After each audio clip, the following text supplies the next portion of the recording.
ये एक लाश थी जो खड़ी थी, जिसके सामने ताकतवर जिन्नात कांपते थे।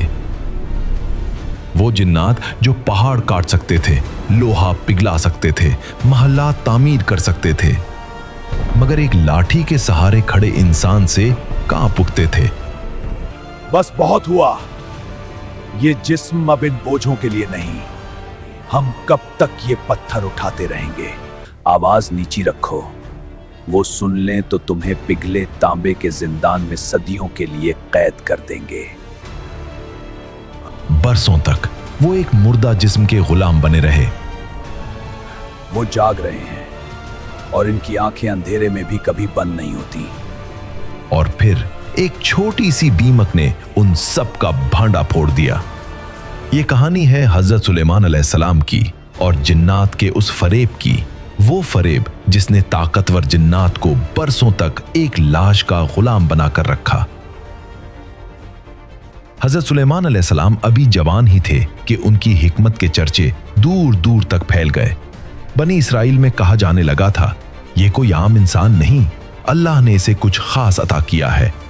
एक दिन दो औरतें दरबार में हाजिर हुईं। दोनों के चेहरों पर घबराहट थी। दोनों के हाथ एक ही बच्चे की तरफ इशारा कर रहे थे। ये मेरा बच्चा है, ये झूठ बोल रही है।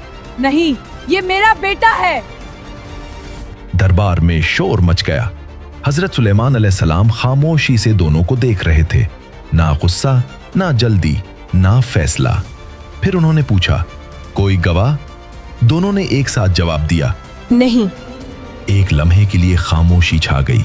फिर हजरत सुलेमान अलैहिस्सलाम ने अचानक फरमाया, ठीक है, इस बच्चे को दो हिस्सों में तकसीम कर दिया जाए, आधा एक को, आधा दूसरी को। नहीं, खुदा के लिए ऐसा ना करे। बच्चा उसे दे दे, बस उसे जिंदा रहने दे। दरबार में सन्नाटा छा गया। अचानक इसी लम्हे हजरत सुलेमान अलैहिस्सलाम खड़े हो गए। ये बच्चा उसी का है जो अपनी औलाद की जान बचाने पर राजी हो जाए, वही असल माँ होती है। दरबार में लोगों ने समझ लिया, ये हिकमत थी जिसने झूठ को खामोश और सच को जाहिर कर दिया। एक और दिन हजरत दाऊद अलैहिस्सलाम की शाही अदालत में एक और पेचीदा मुकदमा पेश हुआ। दो आदमी झगड़ते हुए दरबार में आए। एक किसान जिसका खेत उजड़ चुका था, दूसरा चरवाहा जिसकी बकरियां मुलव्वस थीं। ए अल्लाह के नबी, मैं बर्बाद हो गया हूँ। उस शख्स की बकरियां रात को मेरे खेत में घुस गईं। मेरी पक्की हुई फसल सब कुछ तबाह हो गई। हजरत दाऊद अलैहिस्सलाम ने संजीदगी से सुना, नुकसान का तखमीना लगाया। हजरत दाऊद अलैहिस्सलाम ने फरमाया, ये सारी बकरियां बतौर हरजाना खेत के मालिक को दे दी जाएं। ये फैसला अदल था, कानून के मुताबिक।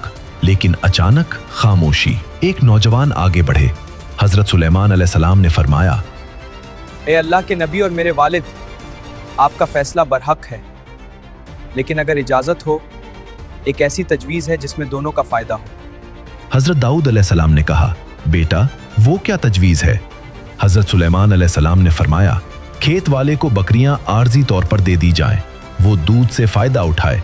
बकरियों वाला खेत में दोबारा मेहनत करे, बीज बोए, जब फसल तैयार हो तो दोनों अपनी अपनी चीजें वापस ले ले। ये फैसला अल्लाह की दी हुई हिकमत है। कुरान मजीद में अल्लाह ने फरमाया, हमने इसे सुलेमान को समझा दिया। ये लम्हा था जब आसमान ने गवाही दी। साल गुजरते गए। हजरत दाऊद अलैहिस्सलाम इस दुनिया से रुखसत हुए। नबूवत और बादशाहत की जिम्मेदारी हजरत सुलेमान अलैहिस्सलाम के कंधों पर आ गई। तख्त संभालने के बाद हजरत सुलेमान अलैहिस्सलाम ने सबसे पहले सर झुकाकर अल्लाह से एक दुआ मांगी, ऐ मेरे रब, मुझे बख्श दे और मुझे ऐसी बादशाहत दे जो मेरे बाद किसी के लिए ना हो। ये दुआ आजिज़ी से की गई और कायनात के मालिक ने कबूल फरमा ली। अचानक हवा थम गई। आसमान में नूर। अल्लाह ने हवाओं को ताबे कर दिया, जिन्नात को हुक्म मिला दिया, परिंदों को लश्कर बना दिया। कुरान फरमाता है, हमने हवा को उनके हुक्म पर मुसख्खर कर दिया। ये ताकत का शोर नहीं था, ये नज्म था। जमीन खामोश, फजा में दबाव। आग से बनी मखलूक, जिन्नात खामोशी से सफों में खड़ी थी। कोई बात नहीं कर रहा, कोई आंख ऊपर नहीं उठा रहा। नजरें नीची रख, नहीं तो हमेशा के लिए कैद कर दिए जाओगे। सामने एक इंसान खड़ा था, न तलवार न जर्रा, सिर्फ एक लाठी और ऐसा रोब कि आग भी सर झुकाए। ये सुलेमान अलैहिस्सलाम थे। कुरान में अल्लाह ने फरमाया, जिन्नात में से कुछ उनके सामने अपने रब के हुक्म से काम करते थे। कुछ जिन सरकश थे और बेड़ियों में जकड़े गए, और कुछ फर्माबरदार जो इज्जत में थे। एक दिन हजरत सुलेमान अलैहिस्सलाम अपने अजीम उशान लश्कर का मुआयना फरमा रहे थे। हर मखलूक अपनी सफ में हाजिर थी, जिन्नात अपनी जगह पर, इंसानों की कतारें सीधी, परिंदे आसमान में सफ बस्ता। मगर हजरत सुलेमान अलैहिस्सलाम की तेज निगाह ने देखा कि एक परिंदा गायब था, हुदहुद। हजरत सुलेमान अलैहिस्सलाम ने फरमाया, हुदहुद को मैं क्यों नहीं देख रहा? क्या वो गायबों में से है? मैं उसे सख्त सजा दूंगा या ज़बा कर दूंगा, या फिर वो कोई वाज़े दलील लेकर आए। पूरे लश्कर में सन्नाटा छा गया। कुछ देर बाद हुदहुद तेजी से परवास करता हुआ हाजिर हुआ। हुदहुद ने कहा, मैं एक ऐसी खबर लाया हूं जो आपको नहीं मालूम। मैं मुल्क सबा से यकीनी खबर लेकर आया हूं। मैंने एक औरत को पाया जो उन लोगों पर हुक्मरान है। उसे हर किस्म की नेमतें दी गई हैं और उसका एक बहुत अजीम तख्त है। यमन के इलाके में मलका बिल्कीस की हुकूमत थी। वो एक ताकतवर हुक्मरान थी, बाइज्जत और बाइख्तियार। मगर अलमिया ये था कि वो और उनकी कौम सूरज को सजदा करते थे। हजरत सुलेमान अलैहिस्सलाम ने फौरी तौर पर एक खत लिखा। खत हुदहुद के जरिए मलका बिल्कीस के पास पहुंचा। हजरत सुलेमान अलैहिस्सलाम ने खत में लिखा था, बिस्मिल्लाहिर्रहमानिर्रहीम, शुरू अल्लाह का नाम लेकर जो बड़ा मेहरबान निहायत रहम वाला है। मेरे मुकाबले में सरकशी ना करो और फरमाबरदार बनकर मेरे पास आ जाओ। मलका बिल्कीस ने खत पढ़ा, गौर किया और अपने मशीरों को बुलाया। मलका बिल्कीस ने कहा, बादशाह जब किसी बस्ती में दाखिल होते हैं तो उसे तबाह कर देते हैं और वहां के मुअज़्ज़ज़ लोगों को जलील कर देते हैं। मलका ने पहले तोहफे भेजने का फैसला किया, शायद ये मामला सुलझ जाए। लेकिन जब वो तोहफे हजरत सुलेमान अलैहिस्सलाम के दरबार में पहुंचे तो आपने वाज़े कर दिया, क्या तुम मुझे माल से मदद देना चाहते हो? अल्लाह ने मुझे जो कुछ अता फरमाया है वो उससे कहीं बेहतर है जो तुम्हें मिला है। आखिरकार मलका बिल्कीस ने फैसला किया कि वो खुद जाकर मामला समझेंगी। जब ये खबर मिली कि मलका बिल्कीस अपने लश्कर के साथ आ रही हैं, तो हजरत सुलेमान अलैहिस्सलाम ने अपने दरबार में सवाल किया, तुम में से कौन उसका तख्त मेरे पास ले आ सकता है इससे पहले कि वो फरमान बरदार होकर मेरे पास आए? जिन्नात में से एक ताकतवर जिन जिसको अफरीद कहा जाता था आगे बढ़ा और कहा, मैं इसको तख्त समीत आपके अपनी जगह से उठने से पहले ले आऊंगा और मैं इस पर कुदरत भी रखता हूं। मगर अचानक दरबार से एक और आवाज आई। ये आवाज हजरत सुलेमान अलैहिस्सलाम के एक वजीर की थी जिसका नाम था आसिफ, जो किताब इलाही का इल्म रखता था। उसने कहा, मैं इसके तख्त को आपकी पलक झपकने से पहले ले आऊंगा। और फिर पलक झपकते ही तख्त वहां मौजूद था।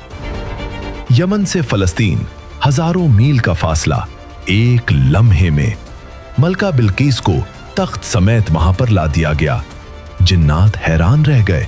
हमारी ताकत इंसान के इल्म के आगे आजिज है। हजरत सुलेमान अलैहिस्सलाम ने फौरन सर झुकाकर कहा, ये मेरे रब का फजल है ताकि वो मुझे आजमाए कि मैं शुक्र करता हूँ या नाशुक्री। ना तकब्बुर ना गुरूर, सिर्फ शुक्र। अल्लाह ताला ने हजरत सुलेमान अलैहिस्सलाम को एक अजीम काम सौंपा।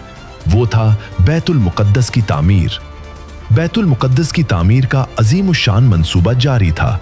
जिन्नात दिन रात बिला थके काम कर रहे थे, पहाड़ों को काट रहे थे, भारी भरकम पत्थर उठा रहे थे, दीवारें खड़ी कर रहे थे और हजरत सुलेमान अलैहिस्सलाम हमेशा की तरह एक लाठी के सहारे खड़े होकर निगरानी फरमा रहे थे। जिन्नात थक चुके थे मगर किसी की हिम्मत ना थी कि काम रोक सके। बस बहुत हुआ। ये जिस्म अब इन बोझों के लिए नहीं। हम कब तक ये पत्थर उठाते रहेंगे? आवाज नीची रखो। वो सुन लें तो तुम्हें पिघले तांबे के जिंदान में सदियों के लिए कैद कर देंगे। बरसों तक वो एक मुर्दा जिस्म के गुलाम बने रहे। वो जाग रहे हैं और इनकी आंखें अंधेरे में भी कभी बंद नहीं होती। क्या वो कभी थकते नहीं? क्या उन्हें नींद नहीं आती? मगर वो इंसान होकर सुतून की तरह खड़े हैं। और फिर वो लम्हा आ गया जो हर जानदार का मुकद्दर है। हजरत सुलेमान अलैहिस्सलाम पर मौत तारी हो गई, मगर मौत के बावजूद अल्लाह ने उनके जिस्म को गिरने नहीं दिया। वो इसी तरह लाठी के सहारे खड़े रहे। मगर जिन्नात को क्या खबर? वो तो दूर से देख रहे थे और समझ रहे थे कि सुलेमान अलैहिस्सलाम अब भी निगरानी कर रहे हैं। दिन गुजरने लगे, हफ्ते गुजरने लगे, महीने गुजरने लगे। खौफ ने इंसानों और जिन्नात दोनों को अंधा कर दिया था। कई साल गुजर गए, ना उन्होंने खाया ना पिया। ये कैसे मुमकिन है कि ये अभी तक जिंदा है? क्या तुम पागल हो गए हो? वो हमें आजमाना चाहता है कि कौन काम रोकने की हिम्मत करता है। वो उनके दिलों पर खौफ इतना हावी था कि वो सामने खड़ी मौत को ना देख सके। काम जारी रहा। मस्जिद की दीवारें ऊंची होती गईं। सुलेमान अलैहिस्सलाम वैसे ही खड़े रहे लाठी के सहारे, मगर लाठी के बिल्कुल नीचे अल्लाह की एक छोटी मखलूक, एक मामूली सा कीड़ा, एक दीमक खामोशी से अपना काम कर रही थी। ये दीमक खामोशी से उस लाठी को खा रही थी जिसके सहारे हजरत सुलेमान अलैहिस्सलाम खड़े थे। लाठी अंदर से खोखली होती गई, मगर किसी को पता ना चला। और फिर एक दिन लाठी टूटी, लाश जमीन पर गिर गई। हर तरफ सन्नाटा छा गया। वो गिर गए! ये क्या हो गया? वो तो कब के वफात पा चुके थे। ये कैसे मुमकिन है?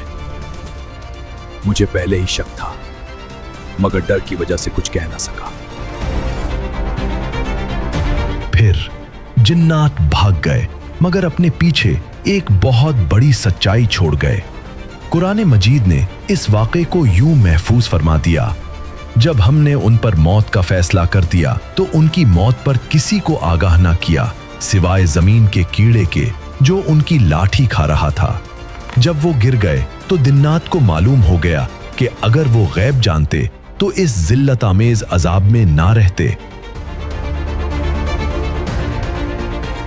इंसान समझता था कि जिन्नात गैब का इल्म रखते हैं, मगर आज सब पर वाज़े हो गया, जिन्नात गैब नहीं जानते थे।